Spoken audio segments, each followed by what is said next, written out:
So when evaluating businesses to buy, how do you know you're actually buying yourself a business, not a job? So think about it this way. So if you're looking at a business that is for sale for $1 million with $300,000 worth of cash flow, when you buy it, how do you know that you're not just leaving your current job just to inherit another job regardless of the cash flow? Well, I'll talk about it in today's video, and I'm going to give you the top 10 things that I look at when I'm evaluating businesses to produce the kind of cash flow that you want, and you buy yourself a business, not a job. Let's get to it.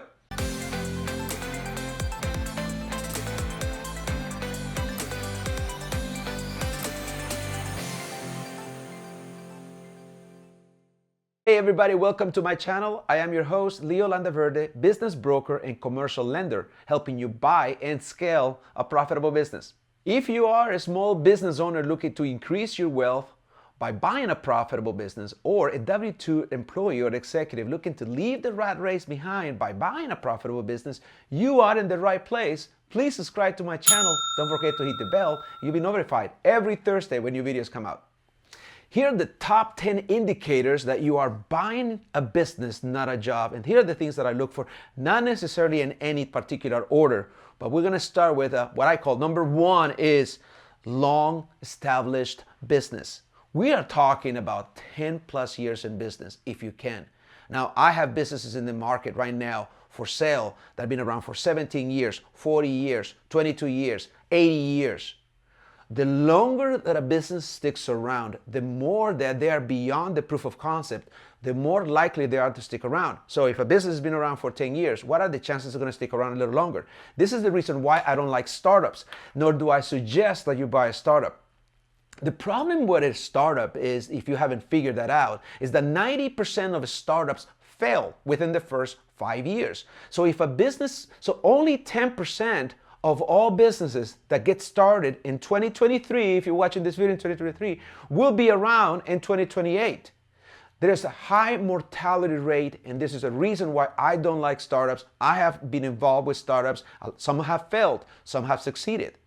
And it is too risky, and this really ever changing. Now we have the advent of AI. You know, we have had pandemics, things that are changing in the economy, in the rapid political climate, and there's a lot of change going on. So you want to be in a business that is being long established, that ideally is going to be around for a lot bit longer than 10 years. And that is just something that I personally look for. It's not always readily available in the confidential information memorandum, so you want to get to right away. Okay, this business is named so and so, and it's been around for this much. So that is something that you think about right away. Now let's go to the next one. Number two, it would be market leader.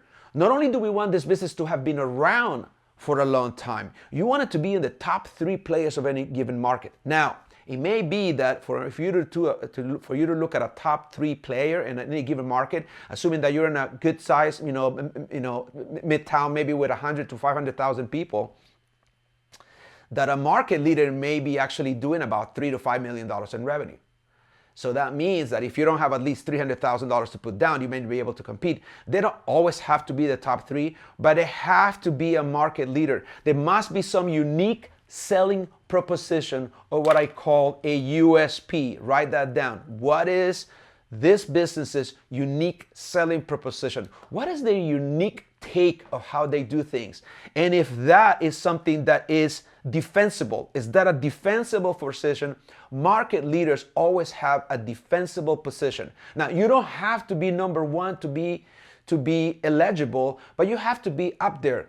You know, and there are clear signs of a market leader. Now, see, for instance, if you're looking at HVAC or businesses that actually go to homes, you know, any home service related business is always a good business to have. For instance, if you see their vans going up, several times a week, you see them passing by your house, that's an indication that this business that is very busy. You know, it takes the average person 7 to 10 times and marketing wise to connect. So advertisers know this, and they want to show you their messaging 7 to 10 times before you actually think about using them.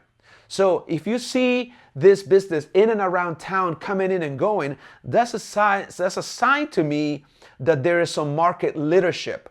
People are calling them, whether they're finding it on Yelp, In the old days, it used to be, to control the market position, you wanted to be in the yellow pages, and you wanted to be on the top of the yellow pages, and you wanted to be a one-page spread, 8.5 by 11, so you could be seen. You will be doing a lot of print advertising. Now, another way that you can know a market leader is if you're actually getting their marketing materials. How much percentage of that business's revenue is dedicated to marketing, to getting the word out there? Because you can't just be building. A market leader is not necessarily built on word of mouth. Word of mouth would only get you so long. A seasoned business understands the power of marketing, and they use it to their advantage. And they use every cutting-edge tool to stay on top of their game. They're leveraging YouTube videos. They're leveraging all kinds of tools. They're leveraging social media, email marketing, mailers, and everything else in between, and joint ventures with other businesses to remain a market leader. Number 3, strong brand. So what does it mean, a strong brand? It's not enough to have a doing business as a fictitious business names attached to you. It has got to be the swag. It's got to be the brand colors, the strong website, the colors dominating, the color palette.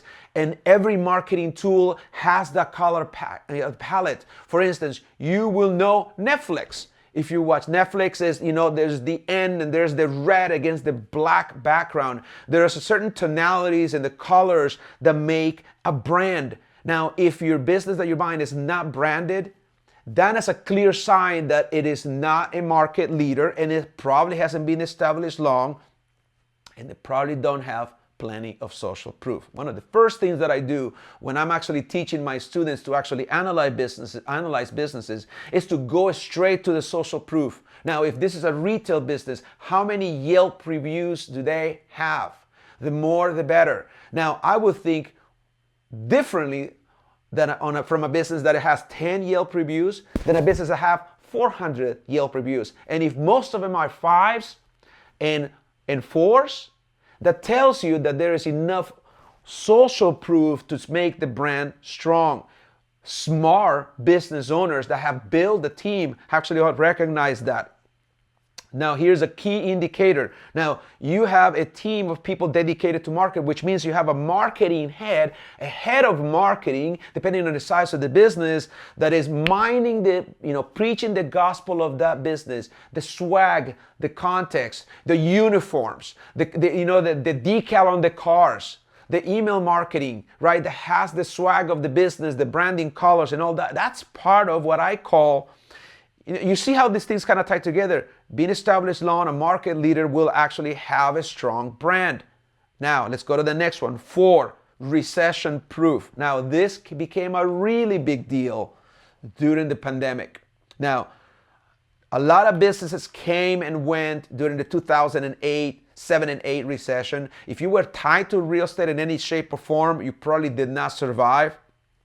So, if you were tied to physical contact, for instance, a lot of businesses that were involved in the retail space during the pandemic, 2020 and 2021, they did not make it. So, are you stuck and trying to figure out how to buy a business? How much purchase price based on the down payment you have? Should you get an SBA qualification before you actually look at business, or should you do that after? What about the type of management experience that you have? Will it be enough to secure an SBA loan? What about seller financing? Was that an option? And many other questions that I'm sure you're pretty much thinking about as you're going through this process. I love to learn where you are in your journey and to see if it makes sense for us to work together. Reach out to me. Let's connect. You can either drop me a comment below or you shoot me an email. My email address will be up here, up in the video description, or down below in the description section of this video. Let's connect. How could you bulletproof yourself if you're buying a business? How you don't want that to happen again. So think long and hard as to the kind of business you want to buy that will survive the next recession. It's not a matter of if, but when it will happen. So think about it in terms of are they in the pain business or are they in the vitamin businesses? I classify businesses in either two ways. Either is it a luxury or is it a vitamin? It would be a good idea to have this product or service, or is it an absolute necessity? Is this a do or die? If you have a toilet that breaks, who is going to fix it? People tend to take care of the things that they need most, the dire needs people take care of. That's why if you're in the paint business, you always have customers. So you want to make sure that there is ample profit to go along with those customers. So recession proof. So that's number 4. Number 5, this debt service coverage ratio of 2+. Now, for those who know me, who are working with me, who are part of my group coaching, they know that I want to have 2 times or better cash flow over debt service. Now, the details of which you're going to have to reach out to me independent, because that is the crux of the matter. Cash flow is king and will always be king. Now, debt service coverage ratio matters specifically if you're actually trying to leverage a loan, an SBA loan or a non-SBA loan or seller financing, any type of financing. Cash flow divided over debt service gives you your debt service coverage ratio. So if you don't know what that is, please drop me a comment below. What do you mean by 2+? I'll be happy to explain. But if you remember 2+ debt service coverage ratio, you're in good company. Number 6, healthy 3-year average revenue and seller discretionary earnings, or adjusted EBITDA if the business has over $500,000. Now let's break that down. A lot of brokers have been guilty of this, or basically letting the sellers dictate how much the business is worth. And the seller is like no different than the homeowner who thinks the house is worth $1 million when it's only worth $700,000.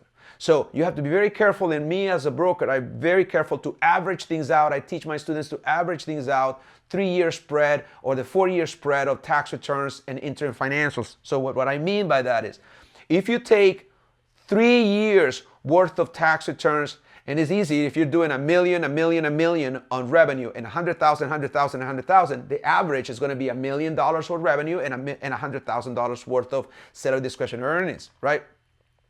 But what I've seen happen is that demonstrates steadiness. Although the revenue may be flat, it shows it's steady. So what I want you to look is I always tell my students, I don't really care what the broker or the seller think the business is worth, because we're going to do our own valuation. I'm going to teach you how to do your own valuation with defensible data and facts and comps and everything else. So I've seen businesses come out to market that they had 0 businesses during COVID, basically 0 net income. They basically broke even. They had $100,000 in 2022, they had $100,000 in 2021. In 2022, per the tax returns, they had $200,000 worth of seller discretionary earnings, right? And they think, okay, because I had that kind of year of $200,000, I want to get paid 5 times that, completely negating what has happened in prior years. So you're basically paying for the highest amount of cash flow they ever generated. How is that fair to you? For the buyer. Now, the thing you have to keep in mind is that business has to be able to afford itself. And there are ways, there are rules, there are formulas that we use to make sure that we're never caught with the bag. Basically, we're never caught with the hot potato. So if we do that by averaging the seller discretionary earnings or the adjusted EBITDA. All right, so far we've gone through 6. 7, it's going to be management team in place. The true measure or whether you're buying yourself a business and not a job is who is doing the role. If this is the seller, the true CEO. But if the seller is the CEO and the janitor and the customer service rep and the technician and the driver, you follow me? How many hats is the seller wearing? Now here comes the proverbial semi-absentee or totally absentee owner. Now ideally, if the seller only shows up once a week for 4 hours just to check on the business, and that is truly what's going on, because there is the VP of operations, there's the VP of marketing, there's the general manager, there's the head of HR in charge of running the business, and then you basically only show up. Great, those are the kinds of business I like. But the reality is, truth is different for everybody. Now, the seller and the broker may try to pull a wool over your eyes to try to dress it up and in such a way that it appears that the seller is disengaged. If a seller is working 60 hours a week and they want to sell to you because they're burned out, means there is no management team in place and you should run the other way. That's the biggest telltale sign that you're actually buying yourself a job, okay? How much of the role of the CEO will you be doing with this business you're buying? If you're truly the CEO or stepping into that role, you should have enough enough cash flow coming into the deal, which is closely tied to the debt service coverage ratio, that you can actually put in a GM and you truly be the CEO. So you have enough cash flow coming in that you can actually have a management team. More on that, just comment below and I'll be happy to explain a little more. For the sake of time, let's go to the next one. Solid cash flow. Now that goes in tandem with the debt service coverage ratio. I like to call it plenty of throwaway cash flow. So if a business is doing $500,000 in adjusted EBITDA, which means seller discretionary earnings minus the cost of having a GM, and you have this adjusted EBITDA, how much is really throwaway? Does the business need capital expenditures that do not come out of the profit and loss? So if you have a business that relies on machinery and equipment, etc., how do you know how much cash is being devoted out of the proceeds to keep things running smoothly? What about if you want to have to buy more equipment, right? That's important in the construction world with the working capital in the manufacturing sectors where you actually need to replenish or service equipment.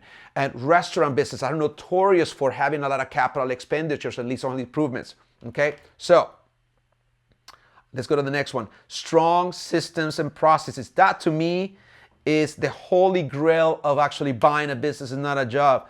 Now, the reason why people love buying the proverbial McDonald's franchises, when you buy, you get a packet this thick, a binder this thick that has the entire standard operating procedures. Nothing is left to chance. Not even how you answer the phone. How you answer the phone to how you actually fill out an order and how you hire people. That's part of a seasoned, mature businesses that is left nothing to chance. It's called what happens if you get hit by a bus? If the VP of marketing gets hit by a bus, would somebody else know how to step into the role? Okay, so keep in mind that is very important. Okay, you have enough strong systems and procedures to leave nothing to chance. So if somebody steps out of the role, somebody can step in and just follow along. Where tab does it say how to do what? You're looking for systems. You're looking for processes. More important than the actual people doing the roles, not that the people are not as important, is how to do what they do, how to actually do the work that they do. And not the knowledge is not here, but it's actually taking the time to be put on paper. That is a sign of a mature, successful business. And last but not least, number 10, no customer concentration issues. I've said this repeatedly in multiple videos. It is the number one trap. If you have at least one customer from the businesses that you're examining that has over 10% of the aggregate total revenue for the year, and if that customer is not secured with a contract and it goes away after you buy a business, there goes part of your profit. You can't let that happen. Customer concentration issues can kill you on day one. Hopefully this will help you guys. Thank you so much for watching this video. Till next time. A limited time, I'm giving away my cash flow calculator workbook, a great tool that I use on a daily basis to figure out post-debt service cash flow, debt service coverage ratio, cash on cash return, and cap rates with deals, along many other metrics that I look for when I'm actually looking to buy a business. It is yours to have. As a subscriber to my channel, all you have to do is look for the link below and it's yours to keep. You can download it and then you'll be part of my email list as well. Now, I also have the buyer's checklist, which is a 5-page document and everything that you're gonna need to figure out that you need to cross off your list when you're buying a business. It's a really great tool that leaves nothing behind. It is my gift to you. Go ahead and download it. Thank you.